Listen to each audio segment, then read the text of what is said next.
And now the Deeper Thinking podcast, a daily exploration into how philosophy, psychology, and technology shape how we think, feel, and live.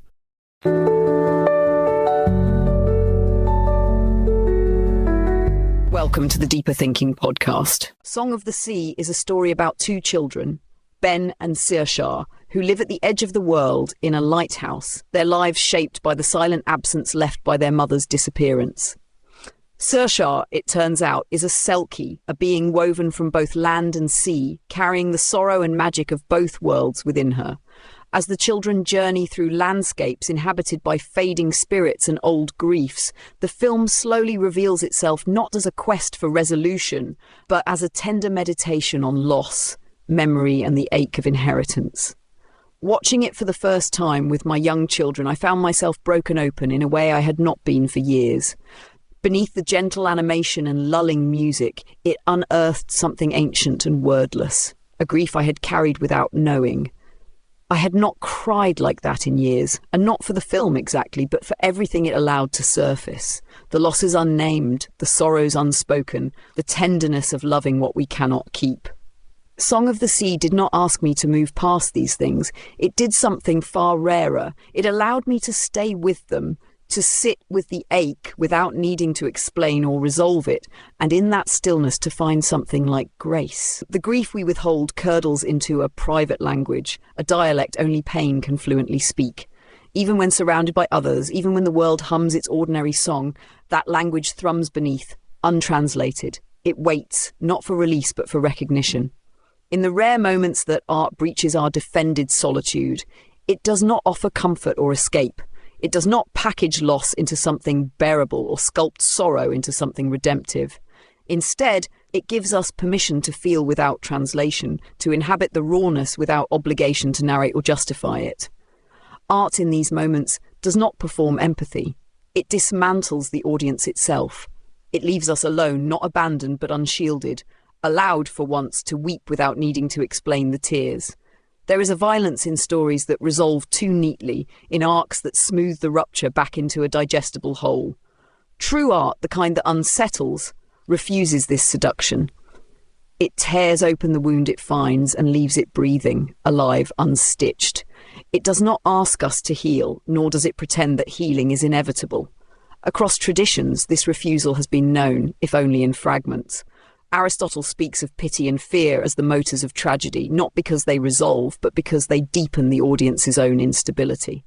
Kierkegaard sees despair not as a flaw, but as an intimacy with one's own impossible condition. Levinas, too, insists that true encounter is not recognition but rupture, the shattering of the self's illusion of sovereignty. When cinema moves us to tears, it is not offering resolution, it is extending an invitation to collapse. To cry before a story is not to misunderstand it, it is to fully meet it. Tears, in this understanding, are not vehicles of catharsis but vessels of consecration. They do not wash away the ache, they sanctify it. Each tear acknowledges the impossibility of ever translating the depth of what is felt into something manageable or whole. And perhaps that is the most radical act of all, to let oneself ache without striving to contain it, to stand near the wound without requiring it to close. This is why certain films linger not as memories but as presences, why the grief they unearth never quite resettles. They do not offer us a return to wholeness. They offer us the gift of dwelling within the fracture without shame. They tell us that being broken is not an accident or a failure, but a form of being that does not ask to be repaired. In that stillness, in that unresolved ache, something deeper than hope stirs, a silent, stubborn fidelity to the broken, to the beauty that refuses to close. There is a particular tenderness in allowing a story to undo you without resistance. To sit inside the unmaking without looking for an exit is itself an act of trust. Trust not in the world's goodness, but in the necessity of feeling fully. The mind, trained to seek coherence, twitches toward repair, toward meaning, but something older, quieter, insists on staying broken a little longer. In this suspended state, we glimpse an honesty that resolution would only cheapen. The grief does not need to be explained, it needs to be honoured, as one honours a landscape scarred by time, not by smoothing it over, but by walking its rough ground without trying to erase its history. Perhaps this is why so many of the most devastating cinematic moments do not come at the climax, but in the aftermath, when nothing more can be said, when all attempts at mending have failed or been abandoned. It is in these absences, these open wounds, that we recognise ourselves most completely, not as triumphant survivors, but as beings marked by what we have loved and lost. In the echoes of unsaid words, in the broken gestures that never reach their intended mark, we are given back a fragment of our own untranslatable sorrow. Art that dares to leave these wounds open resists the pressure to make suffering meaningful. It refuses the easy lie that pain is valuable only insofar as it leads to wisdom or transformation. Sometimes pain leads nowhere. Sometimes it is its own grim, sacred geography, a place we inhabit without destination. And yet, in inhabiting it fully, something shifts, not in the pain itself, but in our relation to it. It becomes less a thing to be overcome and more a thread woven into the fabric of being. Levinas's notion that the face of the other disrupts the self's complacency finds a quiet parallel here. In grief, the other is not always a person. Sometimes it is a moment lost, a version of ourselves we can no longer return to, an imagined future that dissolves in the sharp light of what is. The rupture that art provokes is, in part, the rupture of seeing these absences clearly and staying with them without narrative comfort. A film does not need to explain this loss to us. It only needs to hold the space where we can encounter it, bare and untranslated, and we, sitting in the dark, recognise the language instantly. It is ours. It was always ours. The weeping that follows is not spectacle. It is not even communication. It is something closer to ritual, a quiet act of fidelity to what cannot be repaired. Each tear is a refusal to tidy the story, to make it useful, to make it mean something it does not. We cry not to move through the sorrow, but to stay inside it, to let it alter the terrain of who we are without demanding that it build anything in its place. This is the deeper ethic that pulses beneath the best art. A reverence for fracture, for the parts of us that remain inarticulate and unfinished. Aristotle's pity and fear were not instructions for moral uplift.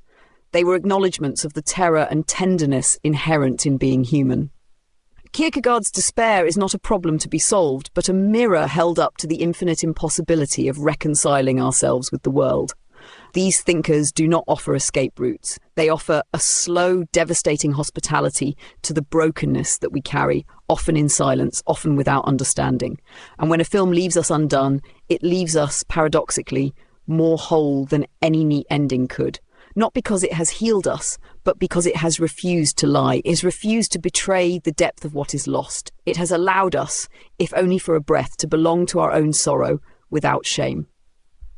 In that rare permission, something endures beyond consolation, a kinship with all the things we have no language for, a kinship with the ache itself. Somewhere within that ache, a new kind of fidelity emerges, not to recovery, not to overcoming, but to remaining faithful to the fracture itself, to bear witness without adornment, to recognise that wholeness was never a prerequisite for beauty, and that brokenness is not a failure of being, but one of its truest expressions. Art at its most courageous does not shepherd us back toward the safety of resolution. It leaves us standing at the edge, unmoored, asking nothing of us but to stay a little longer with what trembles, to remain present with what cannot be closed. There is a reason the most haunting films do not end with victory or defeat, but with a glance, a hesitation, a silence that never resolves into music. They refuse the narrative's promise of completion, and in doing so, tell a deeper truth, that not all wounds close, that not all stories end, that sometimes the most faithful act is to linger at the threshold and let the unfinishedness remain. These films do not seek to be remembered for what they concluded. They persist because of what they left trembling, unsaid, unresolved inside us. Kierkegaard's despair was not a mistake to be corrected, but a form of knowledge that could not be domesticated. Likewise, the grief we encounter through art is not something we assimilate into neat lessons. It is an ongoing state of being with. It is the silent consent to live inside the brokenness without demanding it cohere. This is why we sometimes find ourselves undone by the smallest details. The frayed edge of a coat, a hand reaching out and failing to find another hand, a door left ajar. These fragments do not explain themselves. They ask only that we join them in their incompleteness. The cinema of rupture is not concerned with spectacle. It is concerned with fidelity. Fidelity to sorrow, to failure, to the impossible tenderness of loving without guarantee. To cry before such a film is not to be moved by manipulation. It is to be recognized. It is to recognize oneself. It is to momentarily inhabit a world where being broken is not a liability to be hidden, but a truth to be honored.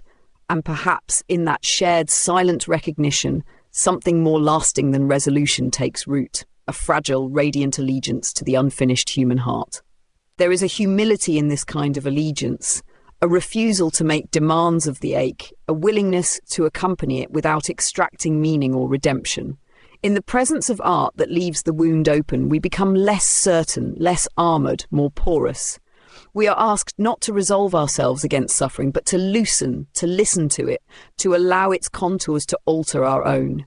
This listening is not passive. It is an active surrender, a discipline of remaining where it would be easier to flee, a quiet defiance against the reflex to mend. Somewhere in this surrender, we encounter the possibility that grief is not an interruption of life, but an element of it, just as essential as joy or desire. The private language pain teaches us is not a deficiency. It is a form of fluency in the unspeakable. It reminds us that the deepest experiences often resist articulation, that not every feeling can or should be forced into coherence. In the refusal to translate, we preserve the sanctity of what was real, even if it cannot be fully shared. Levinas's insistence that the true encounter ruptures the ego finds its lived echo here. To grieve openly before art is to allow ourselves to be broken in the presence of something that will not console us. It is to risk vulnerability without audience, without applause, without the hope of being understood. And it is precisely this risk that redeems the act of weeping from sentimentality. Tears, when they arise from this place, are not performance. They are presence. The films that undo us are not measured by how efficiently they tell a story or how neatly they tie their threads. They are measured by how deeply they can bear witness to what cannot be tied, to what will not be resolved. They honour the gravity of the broken, not by fixing it, but by refusing to look away. In this refusal, they model a rare kind of faith. Faith that what is unfinished, what is irreparable, still deserves to be seen, to be held, to be remembered. Not as a flaw, but as a testament to the life that persists within the fracture. The rarest gift a story can offer is not understanding, but accompaniment. To walk beside sorrow without trying to turn it into anything else is an act so radical that it almost resists language. In these films, we are not ushered through grief towards some distant light. We are asked simply to keep company with it, to breathe in the same air as it does, to allow it to shape us without making promises of recovery. The ache becomes less a thing to be solved and more a companion we learn to recognise by its quiet constancy, by its steady, unresolved presence. This companionship is not passive. It demands a fidelity beyond comfort, a willingness to stand near the wound and not look away, even when every instinct strains toward repair. In this proximity, we begin to see that the ache itself holds a kind of intelligence. It knows things we cannot reason our way into. It knows that love does not end when its object is gone, that longing is not a flaw in the design, but a proof that something mattered enough to leave an imprint. Grief's private language, once something hidden and isolating, begins to hum just faintly between us. Not translated, not explained, but intuited, like a melody heard through a wall. We recognise each other not through the clarity of what can be said, but through the resonance of what cannot. In this way, grief does not alienate us. It binds us in a fellowship of the unspoken. We are not less ourselves for being undone. We are more fully entered into the condition of being human, incomplete, yearning, still capable of tenderness even without resolution. This is what the deepest films understand without needing to declare it. They do not teach us how to grieve. They teach us how to remain with grief without betraying it, without making it ornamental or performative, without rushing it into the thin air of explanation. They allow us to live for a while inside the rupture, not as a mistake to be corrected, but as a terrain we might learn to walk with reverence. And if we are changed by these journeys, and we are, it is not because the ache has been healed, but because it has been honoured seen, and given a place to breathe. Until next time.